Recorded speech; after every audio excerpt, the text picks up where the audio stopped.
다시 인사하겠습니다. 사랑합니다. 축복합니다. 한 번 더 인사할게요. 함께 예배드리게 되어 기쁩니다. 네, 감사합니다. 네, 하나님을 잘 믿는 어느 60대 노 부부가 있었다고 합니다. 60대인데 노부부라니까 좀 안 맞죠? 요새는 60대면 애들 아니? 60대 할 때 노부부가 있었대요. 뭐 이야기가 그렇게 시작이 돼서 저도 이제 그렇게 할 수밖에 없는데 60대 노부부가 있었답니다. 이제 하나님 보시기에 너무 이 부부가 하나님도 잘 섬기고 생활을 잘하는 거예요. 그래서 그냥 두면 안 되겠다, 내가 이들한테 복을 줘야 되겠다 해가지고 딱 하나님이 나타나셔서 그러셨대요.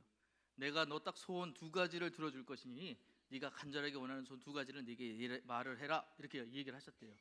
그러니까 이 부부가 이제 의논해가지고 한 가지 낸 소원이 뭐냐? 첫 번째 소원은 자기들이 여태까지 60년 동안 삶을 사는 동안 여행을 가본 적이 없대요. 그래서 자기 평생 소원이 세계 여행을 한번 가보고 싶은 거다 해서 하나님 만약에 허락해 주시면 세계 여행을 한번 보내주십시오 그랬더니 하나님이 그래 해가지고 허락해 주셨어요. 그래서 세계 여행 갈 수 있는 모든 비행기 티켓과 여비까지 주셨답니다. 별로 안 좋아하시네요. 네? 여비까지 주셨대요. 얼마나 감사해요. 자, 그런데 두 번째 소원을 얘기해라 라고 했더니 이 할아버지가 할머니를 위해서 그랬겠지요. 저 할머니가 60대시잖아요. 다니시기 얼마나 힘드시겠어요. 좀 젊은 할머니를 모시고 다니고 싶었던 것 같아요. 그래서 저보다 30년 차이 나는 여행을 가고 싶습니다, 이렇게 얘기를 한 거예요. 30년 차이가 나면은 지금 할아버지가 몇 살이라고요? 60. 그럼 할머니는 몇 살이에요? 맞아요? 네, 30대. 그러고 싶으셨던 것 같아요. 뭐 나쁘게 생각하지 마시고요. 그렇게 생각해가지고 이제 그런 말씀했는데 하나님이 알았다 그러셨대요. 그럼 이것도 들어주는 거야? 그리고 봤더니 할머니가 갑자기 90세가 되 계신 거예요. 이게 어떻게 된 거야? 하고 봤더니 30세 차이 나는 거지 밑으로라고 얘기 안 했지 않냐, 이러신 거죠. 자, 이 얘기는 말 그대로 이야기입니다. 그죠? 말 그대로 이야기인데 이 이야기가 주는 약간의 교훈이 있어요. 뭐냐? 모두 다 사람 속에는 욕심이라는 게 있어서 내가 더 좋은 거, 내가 더 편한 거, 내가 더 갖고 싶은 것들을 항상 뭔가 갖고 있다는 거예요. 그래서 이것들을 통해서 우리는 욕망을 표출하기도 하고 또한 그것들을 어떻게든지 이루고 싶어서 남을 해하기도 하고 여러 가지 그런 삶들을 산다고 하는 것입니다.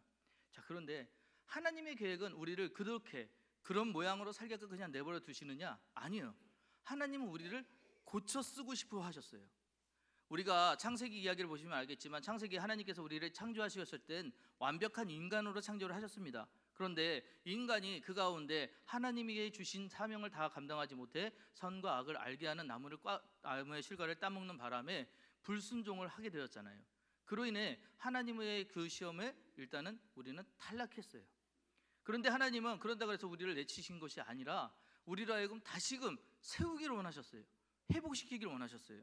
그래서 하나님은 우리로 하여금 그 세우시는 계획들을 우리에게 보여주신 것이 바로 구약 성경의 이야기들입니다.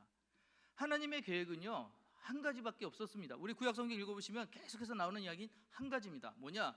노예였던 사람들을 제사장 만드시겠다는 게 하나님 계획이세요.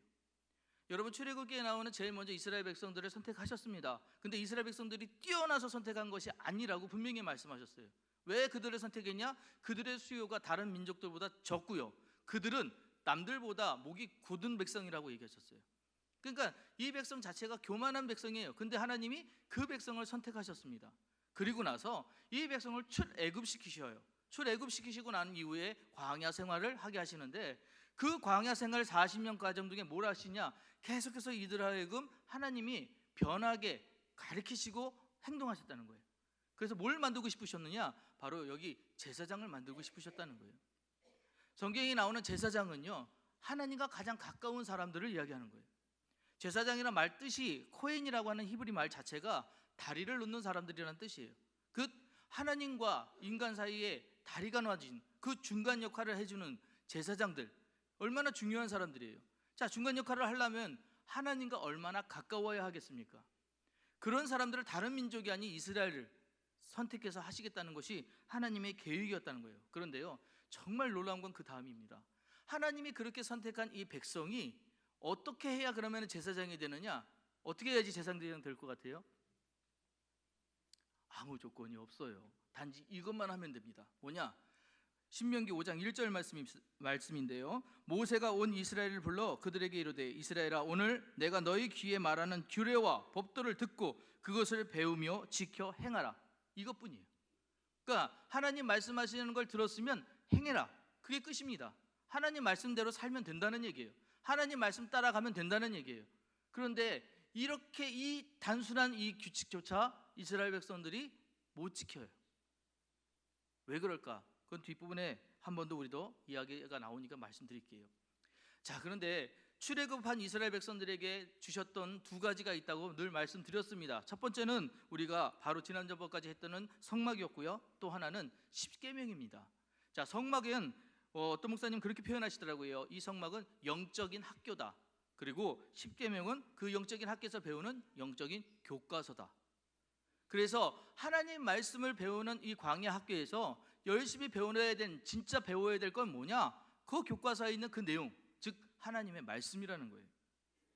자, 그래서 하나님께서 이 십계명을 우리에게 주셨는데 십계명의 용도가 그럼 무엇이냐? 첫째는 우리의 모습을 보여주는 거울이 이 십계명입니다. 왜 십계명이 우리의 모습을 보여주는가? 거울에 비춰봤을 때 우리는 뭐가, 내가 머리가 좀 떴거나 아니면 못이 옷매무새가 잘못됐거나 했을 때 고치지 않습니까? 거울을 보면서, 그죠? 거울 안 보시죠? 거울 보면서 우리 그런 거 하시잖아요. 네, 우리가 십계명을 보면서 그러는 거예요. 내가 이 말씀에 내가 온전히 살고 있는가? 그 말씀에 비춰 나는 과연 흐트러지지는 않았는가? 이런 것들을 하기 위해 십계명을 주셨다는 겁니다. 둘째는 하나님의 처방문이에요. 처방문이라는 건 뭐죠? 우리가 처방받는 거는 우리가 병원에서 어디 환자예요, 어디가 아파요, 그러면 그에 따른 약을 주잖아요. 그걸 가지고 와서 약을 얻기 위해서 가져가야 되는 것이 뭐냐? 처방문입니다. 그죠? 처방전이에요. 하나님이 우리에게 주신 처방문이 이 십계명이라고 한다면 십계명 자체가 우리로 하여금 뭐냐? 세상과 구별되고 하나님과 가까워질 수 있는 방법이 적혀 있다는 거예요. 그래서 우리에게 주신 처방문이라는 것입니다. 셋째는 이 십계명은 삶의 이정표입니다. 이정표라고 하는 건 뭐죠? 가는 곳, 가야 할 곳을 가르쳐 주는 것이 이정표 아닙니까? 이 십계명을 따라가야 하나님께 가는 길들이 보이는 거예요. 이 십계명대로 살아야, 그 길을 행해야 하나님께서 뭘 원하시는지를 알게 되는 거예요. 네 번째, 이 십계명은 울타리입니다. 울타리의 용도는요, 지키는 거잖아요. 그죠? 우리가 법을 갖다가 뭐라고 하면 최소한의 도덕이라고 얘기합니다. 법을 지키지 않을 때는 그 이후에는 징계가 있는 거예요. 그 형벌이 따라요. 그렇기 때문에 우리가 법을 지킵니다. 하나님의 법도 마찬가지예요. 그 법 위에 나가서는 그가 사망에 이를 수밖에 없기에 하나님께서 울타리를 쳐주신 것이 십계명이에요. 여기까지다라는 거예요. 이 이상은 안 돼. 여기를 넘어가서는 안 돼. 그래서 우리에게 주신 것이 바로 십계명이라는 것입니다. 자, 그러면 이 십계명의 글씨가 보이시나요? 예, 감사합니다. 너무 작게 쓴 것 같네요. 십계명의 구조가 두 가지로 나눠집니다. 그래서 대신계명과 대인계명으로 나눠지는데, 대신계명은 하나님에 대한 것, 그 다음에 대인계명은 사람에 대한 것, 이렇게 두 가지가 나눠져요. 여러분, 모세가 몇 개의 돌판을 받았지요?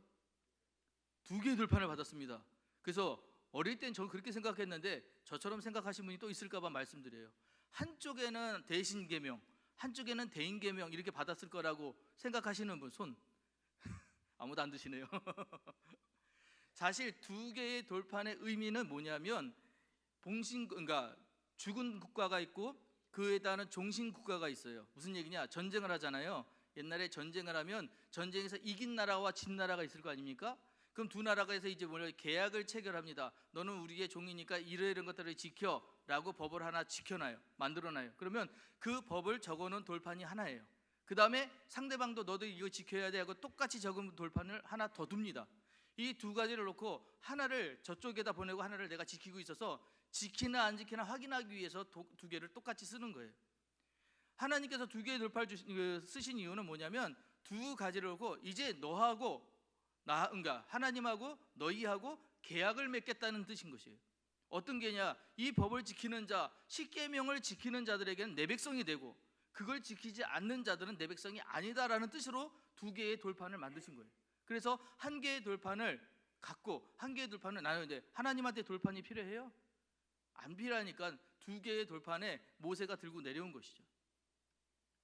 이렇게 얘기를 하는데 우리는 대개들 두 개의 돌파는, 그러니까 대신계명은 중요한 거, 대인계명은 좀 덜 중요한 거 이렇게 생각해요. 아니에요.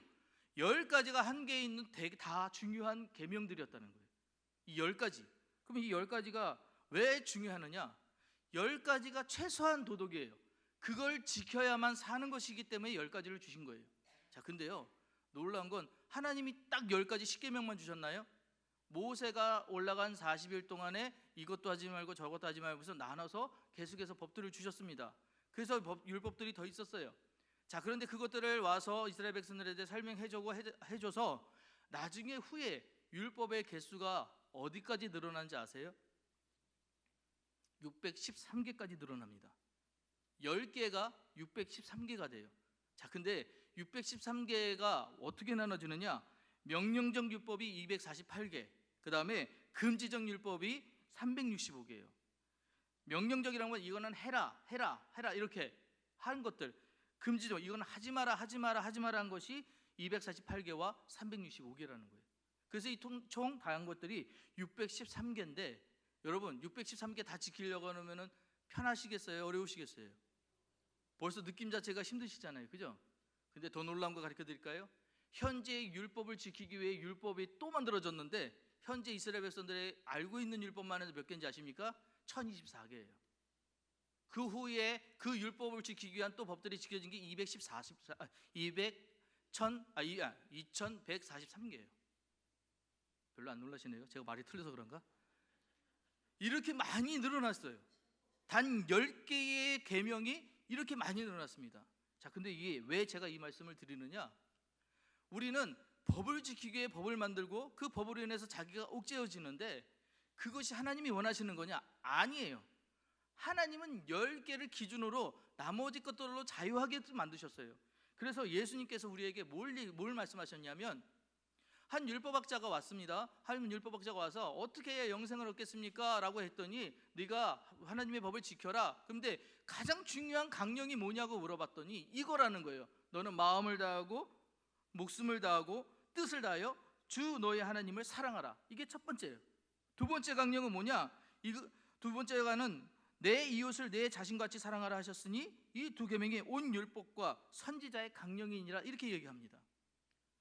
10개를 613개로 만들었던 이 이스라엘 백성들에게 다시 예수님은 뭐냐? 2개로 줄여주셔요. 그 의미를 아실까요? 이게 무슨 뜻인지 이해되실까요? 구원이라고 하는 단어의 히브리 말은 아샤입니다. 아샤인데 아샤가 풀어놓다라는 뜻이에요. 즉 구원은 풀어놓는 거예요. 하나님의 뜻은 십계명 율법 안에 우리를 묶어두시는 것이 아니라는 거예요.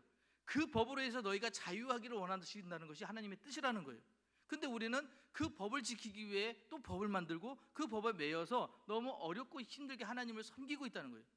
그래 이 모든 법들을 위해 단 하나 내가 너희들이 원하는 거 뭐냐? 사랑이다라고 얘기하시는 거예요. 사랑하면 돼. 그러면 나머지 율법들이 문제가 되지 않아. 나머지 이런 율법들이 중요한 것이 아니야. 이걸 말씀하시는 거예요.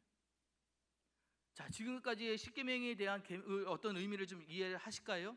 이해가 좀 되시나요? 자, 그러면 오늘 그 십계명 중에 가장 첫 번째 계명, 제1계명에 대해서 한번 잠깐 얘기를 하려고 합니다. 제1계명 같이 한번 읽을게요. 시작. 너는 나 외에는 다른 신들을 내게 두지 말라, 이렇게 말씀하셨어요. 여러분 여기서 어떤 단어가 눈에 확 뜨이세요? 너는 나 외에 어떤 거, 다른 신들 내게 두지 말라, 어떤 거예요? 두지 말라? 아니면 다른 신들? 그러실 수 있어요. 근데 이 문장에서 가장 중요한 거는 이거예요. 너와 나 사이에, 즉 나 외에는, 이 말이 굉장히 중요한 뜻입니다. 제1계명에 나 외에, 이 뜻은 히브리 말로 알파니힐 그러는데, 알파니, 알은 뭐뭐의 앞이라는 뜻이고요, 파니힐은 얼굴이라는 뜻이에요. 그 내 앞에 뭐예요? 얼굴. 즉 대면하다라는 뜻이에요. 즉 하나님과 대면하고 있는 그 사이에 중간에 뭐가 끼면 된다고요? 안 된다고요? 안 된다고 이야기하시는 거예요. 즉 이렇게 남녀가 사랑하면 둘 사이가 가까워서 이렇게 보게 되잖아요, 그죠?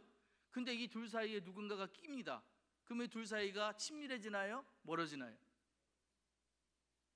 그래도 친밀해지나요? 멀어질 수밖에 없습니다. 여러분, 사랑은 나눌 수 없잖아요. 내가 우리 아내는 100% 저기 80% 사랑하고 저기 옆집 여자 20% 사랑하고 이렇게 돼요? 그거 안 되잖아요. 사랑은 나눌 수가 없거든요. 하나님 지금 뭘 얘기하시느냐면 알파니 이거에서 너와 나 사이에 아무것도 끼려서는 안 된다는 얘기예요. 그래서 다른 신들을 두지 말라라고 한 거는 진짜 그 신들이 어떤 의미가 있어서 그 신들이 있고 너에게 뭔가 중요한 것들이 있어서 도움을 준다? 어떤 그것들이 필요하다? 이게 아니라는 거예요. 그것들이 껴서는 안 된다는 거예요. 너와 나 사이가 제일 중요하다. 알고 있는 너의 모든 지식들보다, 네가 알고 있는 모든 삶들보다 너와 나 사이가 지금 중요하다. 이 이야기를 하신다는 거예요. 하나님과 우리 사이에 중간에 물질이 있어요. 중간에 명예가 있어요. 중간에 어떤 능력이 있어요. 안 된다는 거예요. 하나님과 우리 사이에는 이것들이 있어서는 안 된다는 겁니다. 자, 그래서 사도 요한이 우리에게 준 경고가 있습니다. 같이 보이시나요? 네, 같이 한번 읽어보겠습니다. 시작. 이 세상이나 세상에 있는 것들을 사랑하지 말라. 누구든지 세상을 사랑하면 아버지의 사랑이 그 안에 있지 아니하니 이는 세상에 있는 모든 것이 육신의 정욕과 안목의 정욕과 이생의 자랑이니 다 아버지께로부터 온 것이 아니요 세상으로부터 온 것이니라. 처음에 하나님이 십계명을 주셨고 그 십계명을 통해서 하시고 싶었던 건 뭐냐? 너 나랑 친하자고, 친밀하자는 이야기였어요. 그런데 우리가 계속 그 십계명 지키겠다고 하면서 자꾸 뭘 하냐? 중간에 율법 끼우고요, 중간에 다른 것들을 끼워가지고 하나님과 우리 사이를 멀어지게 만들고 있더라는 거예요. 하나님 그게 아니라고 지금 이야기하시는 거예요. 근데 가만히 보세요. 중간에 끼는 것들이 어떠한 법칙만 끼는 것이 아니라 육신의 정욕이 껴요. 안목의 정욕이 껴요. 이생의 자랑들이 껴요.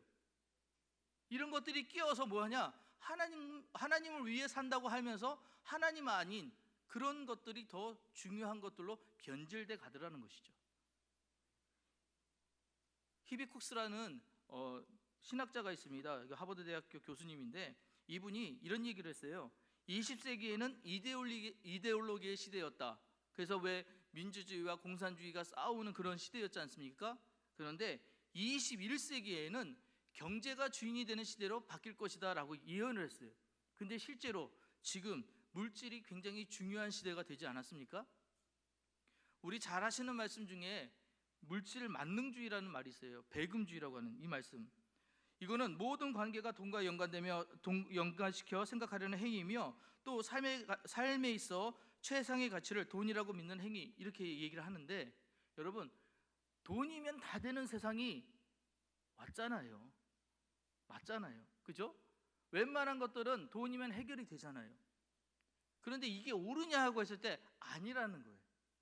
이게 맞냐고 할 때 아니라는 거예요. 그런데 왜 우리는 하나님 앞에 먼저 기도해야 되고 하나님 앞에 먼저 나서 무릎 꿇어야 되며 하나님의 말씀을 먼저 청종해야 되는 사람들이 이것 말고 다른 것들에 이런 욕심들이 들어가게 되었을까? 이런 물질들이 들어가게 되었을까? 예, 이 물질 자체가 물질이 아니기 때문에 그래요. 이 또한 신이에요. 악신입니다. 마태복음 6장 24절의 중요한 말씀. 한 사람이 두 주인을 섬기지 못할 것이니 혹은 이를 미워하고 저를 사랑하거나 혹 이를 중히 여기고 저를 경히 여김이라. 너희가 하나님과 재물을 겸하여 섬기지 못하느니라 라고 했습니다. 여기 재물을 NIV 영어 성경에는 그냥 money라고 썼어요. 근데 원래 헬라어 성경을 보면 이 재물에 만몬이라고 되어 있습니다. 만몬은 신이에요. 물질의 신입니다. 그래서 하나님하고 물질을 섬긴다는 건 하나님하고 내 욕심하고 하나님하고 내 성공하고 하나님하고 또한 내 어떤 경제적인 여유 이런 것들과 견주어서 지금 하고 있어서는 안 된다는 얘기를 이렇게 이야기하고 있는 거예요. 그런데요, 오늘 여러분, 우리 삶 속에 진짜 하나님이 이렇게 먼저신가요? 우리가 갖고 있는 신앙생활 이 태도 중에서 진짜 하나님이 먼저 이렇게 최선이고 최우선으로 섬기고 여러분들 살고 계시냐고요. 하나님이 우리에게 하시는 답답한 말씀, 정말 답답해서 하시는 말씀이 있어요. 바로 이스라엘 백성들에게 하셨던 말씀인데 신명기 5장 6절 같이 읽겠습니다. 시작. 나는 너를 애굽 땅 종되었던 집에서 인도하여 낸 내 하나님 여호와라. 할렐루야. 하나님이 누구시라고요? 너 애굽 땅에 있었어. 넌 노예였어. 근데 그 집에서 인도해서 내가 너를 끌고 나왔어. 내가 너를 인도하는 하나님이야. 내가 너의 주인이야. 내가 너로 하여금 세울 것이고 너로 하여금 살게 할 것이야 라고 하는 것이 하나님 뜻이라는 거예요. 여러분, 이제 그러면 우리가 어디에 눈을 두고 살아야 되는 거냐? 어디에 귀를 두고 살아야 되는 것인가? 어디에 손과 발을 두고 살아야 하는 것인가를 아셔야죠. 세상적인 욕심 안 부릴 수 없어요. 가질 때도 필요합니다. 하지만 그게 우선은 아니라는 거예요. 어려운 점 있으세요? 고난이 있으세요? 힘든 거 있으세요?